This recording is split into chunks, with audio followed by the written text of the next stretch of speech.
Good morning everyone. In this lecture I am going to discuss about pulse code modulation.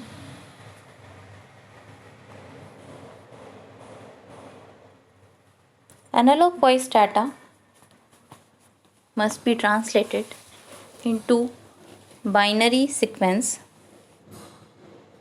before they can be transmitted. This is done by pulse code modulation. With pulse code modulation, the amplitude of these sound waves is sampled, and this sampling is done at regular interval, and then it is translated into a binary number. The difference between original analog signal and the translated digital signal is called quantization error. Here we use different blocks: sampler, quantizer, encoder, and this complete process is known as pulse code modulation. This is the block diagram of pulse code modulation. It includes sampling, quantizing, and encoding. This input analog signal is applied at the sampler, and after sampling, quantization of the signal is done. Then it is applied at the encoder and digital data is obtained.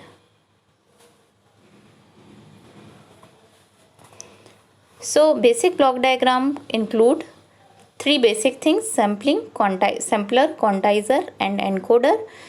Before applying at the sampler, the signal is passed through low pass filter.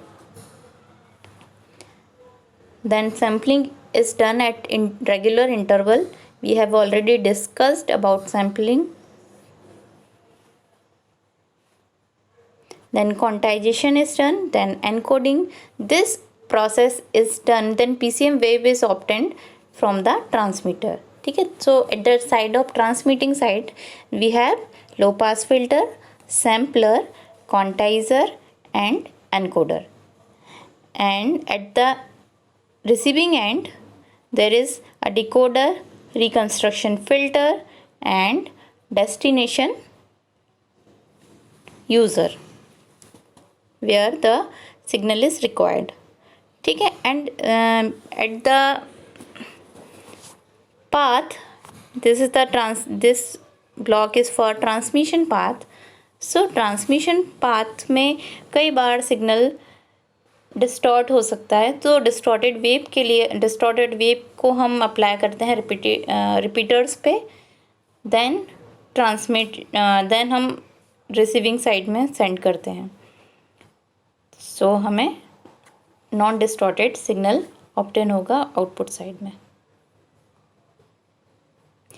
Here we are using a low pass filter, which is also anti-aliasing type filter, that is used to ensure that the input signal, which has to be sampled, is free from the unwanted frequency components.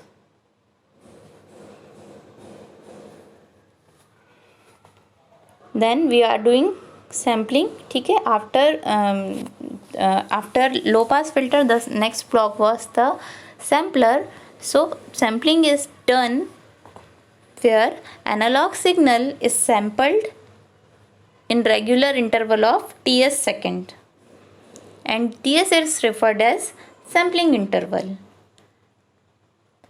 And there is also a term that is sampling rate or sampling frequency. So sampling frequency is 1 upon time interval. So 1 upon ts is sampling frequency. Then the next block is quantization block. The quantization is used to reduce the effect of noise. Quantization approximate the analog value by using a finite number of labels. The finite number of amplitude interval is called the quantizing interval. यहाँ पे हम जो भी हमारा analogue signal है उसको हम approximate करते हैं नंबर ऑफ लेवल्स के थ्रू. ठीक है, हम different number of level consider करके चलते हैं, उसके अकॉर्डिंग हम इसको अप्रॉक्सीमेट करेंगे. और जो भी ये वैल्यूज़ हैं, जो भी इंटरवल्स हैं, इनको हम क्वांटाइजिंग इंटरवल बोलते हैं. अब ये क्वांटाइजिंग इंटरवल्स जो हैं उनकी वैल्यू हम कैसे अप्रॉक्सीमेट करते हैं. ठीक है, फॉर एग्जांपल इंटरवल हम कैसे कंसीडर कर रहे हैं. फॉर एग्जांपल इंटरवल नंबर 1 जो है उसकी वैल्यू, उसकी एक रेंज हम सेट कर सकते हैं कि when the voltage range is about 10 to 20 millivolt, then it will come in interval number 1.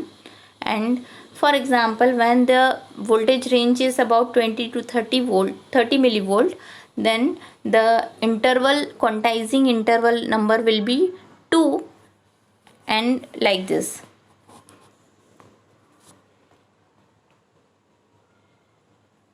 So quantization interval जो है वो बाइनरी फॉर्म में हम उसको नोट करते हैं और इन पावर ऑफ 2 हम लेते हैं इसको. ठीक है, तो ये कुछ इस तरह का होता है. हमारे पास एक एनालॉग सिग्नल है, ये एक एनालॉग सिग्नल है हमारे पास यहाँ पे. उसको हमने डिफरेंट लेवल्स में, यहाँ पे जो लेवल्स दिख रही हैं ये हमने अलग अलग क्वांटाइजेशन लेवल डिसाइड कर दी हैं. तो कुछ इस तरह से क्वांटाइजेशन होता है. आगे हम क्वांटाइजेशन एरर में डिटेल में इसको देखेंगे. So what are the advantages of PCM? PCM technique will have low noise addition. ठीक है, मतलब जब भी ट्रांसमिट होगी तो नॉइस से कम अफेक्ट होगी, नॉइस और इंटरफेरेंस इसको कम अफेक्ट करेगा. डाटा लॉस भी लो होगा, नॉइस नहीं है तो डाटा लॉस भी लो होगा. Pulse code modulation is also used in music playback, CDs, in DVDs for data storing. It can be used in storing the data. It can encode the data also. Multiplexing of signal can also be done using PCM. Pulse code modulation permit the use of pulse regeneration. Some disadvantages are there. Pulse code modulation require large bandwidth. So bandwidth requirement ज़्यादा रहेगी यहाँ पे. Special circuits यहाँ पे required हैं, specialise circuit required होती हैं transmitting purpose से. We can do encoding using pulse code modulation, but we need to have complex and special circuitry for the same. Encoding करने के लिए थोड़ा सा कॉम्प्लेक्स सर्किट रिक्वायर्ड होती है. Pulse code modulation receivers are very cost effective when compare to other modulation techniques. Receivers developing pulse code modulation is bit complicated, and checking the quality of transmission is also difficult. It takes more time. Channel bandwidth more होता है for digital encoding. ये देख चुके हैं पहले भी हम. PCM systems are complicated when compared to analog modulation methods. Decoding also needs special equipments. ठीक है, एनकोडिंग एंड डिकोडिंग दोनों के लिए स्पेशल इक्विपमेंट्स के रिक्वायर्ड होते हैं दैट आर टू कॉम्प्लेक्स. तो PCM जो है हमारी एक तरह की डिजिटल टेक्निक है. Some applications of pulse code modulation. It can be use in telecommunication system, air traffic control system. Pulse code modulation is use in comprising the data. That's why it is used in storing data in optical disk. Pulse code modulation is used in mobile phone, normal telephones, remote control cars में use किया जा सकता है. remotes. Then the next topic is quantization error. Quantization error, ठीक है। Quantization क्या था वो मैंने बताया, यहाँ पे इंटरवल्स दिए होते हैं। So in the process of quantization we create a new signal which is an approximation to the actual signal, ठीक है। तो हम यहाँ पे क्या कर रहे हैं, हमारे पास एक एम्प्टी सिग्नल है जिससे हम एक नया सिग्नल डिज़ाइन करते हैं, दैट इज़ MQT, जो एक क्वांटाइज सिग्नल होता है। For example here we have a signal MT at the input side, जिसका एम्पलीट्यूड क्या है, वेरी करता है, ठीक है। और इस एम्पलीट्यूड की रेंज हमने VH to VL ले ली है, ठीक है। तो ये एक मेरा एक एनालॉग सिग्नल दिख रहा है आपको, ये एक एनालॉग सिग्नल है। VH और VL के बीच में इसकी रेंज सेट है। We have divided the total range into m equal intervals, each of size s, called the step size and given by this formula. तो इंटरवल कहाँ है मैं इसमें बताती हूँ आपको, ठीक है। ये मेरा सिग्नल है, यहाँ पे VH और VL के बीच में इसकी रेंज है, ठीक है। अब यहाँ पे हमने डिफरेंट लेवल्स बना दिए हैं, L0, L1, L2, L3 up to L7, ठीक है। ऐसे टोटल 8 इंटरवल्स यहाँ पे दे दिए हैं। तो हमारा यहाँ पे हमने क्या किया है, एक रेंज बना दी है जिसमें हमने m इक्वल इंटरवल्स में उसे डिवाइड कर दिया है, और हर एक इंटरवल का साइज है s या डेल्टा के इक्वल, ठीक है। And this delta is called the step size and it is given by VH minus VL upon m, ठीक है। मतलब high level voltage lower level voltage का difference upon number of intervals, ठीक है। तो यहाँ पे m क्या है, number of intervals, total number of intervals. Here हमने यहाँ पे M0 से M7 तक लिया है सिग्नल में, मतलब टोटल इंटरवल है 8। In the centre of each of this step we locate quantisation levels M0, M1, M2 up to M7,